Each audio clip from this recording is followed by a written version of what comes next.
Hey, checking in with the first 8 chapters of The Bttrfly Lampshade by Amy Bender, um, which opens with a conversation between two sisters on the phone where uh, Elaine, Allison, is having a mental breakdown, psychotic thing, which apparently has happened many times before. She wants her sister Minnie, to take her daughter, who she thinks has a bug in her. Her sister is pregnant, and it's like, I can't fly out. Um, they get the girl, Francie, on the phone, and they have this kind of yes no conversation. And they agree to, like, she's going to call her doctor, and Francine is going to go stay with a babysitter, her favorite babysitter. And we're going to go from there. She leaves for school the next day, and they get a call because she smashed her hand with a hammer because she was convinced there was a bug inside, and she either wanted to smash it open and see it, or smash the bug itself. And so she ends up going to live with her Aunt Min and Uncle Stan. And we kind of skip forward 10 years, and they're flying back and forth from Burbank to Portland. I guess it's Portland, Maine, where she is in a facility. It can't be Portland, Maine, because maybe it's Portland, Oregon, flying up. And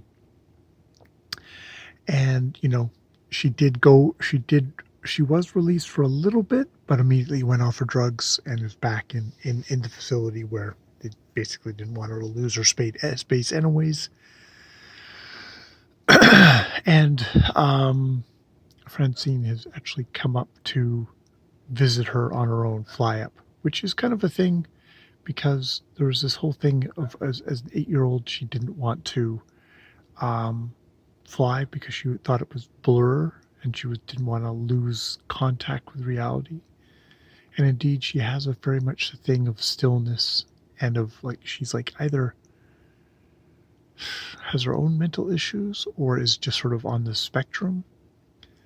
There's a thing of the title of she has a nice butterfly lampshade when she's staying with the babysitter.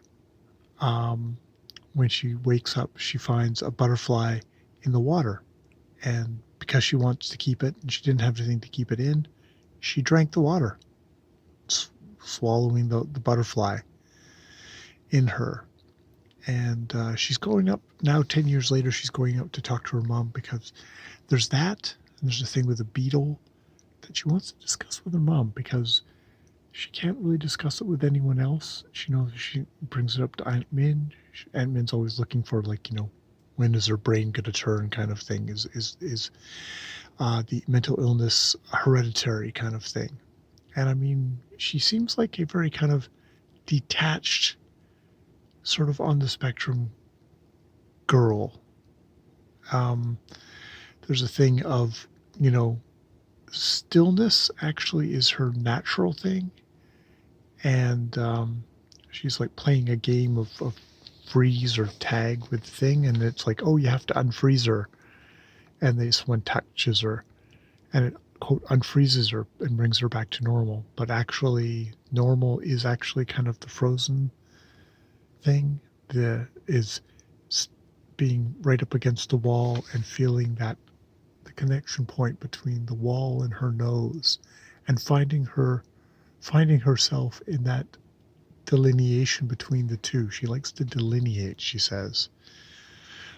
It's very well written. It's very elegant, very sparse, yet beautiful prose that Amy Bender has. It's sort of reminded me of Emily St. John Mandel, and the main female protagonist of The Glass Hotel, who is someone who is slightly detached as well. Yeah. So yeah, that's where I am at the moment. A bit of neuroatypical, or on the edge of kind of mental illness coming out. Being 18 is actually getting kind of on the older side for that, but you never know. So yeah, that is the Bttrfly Lampshade for this check-in. I'll talk to you later. More videos later.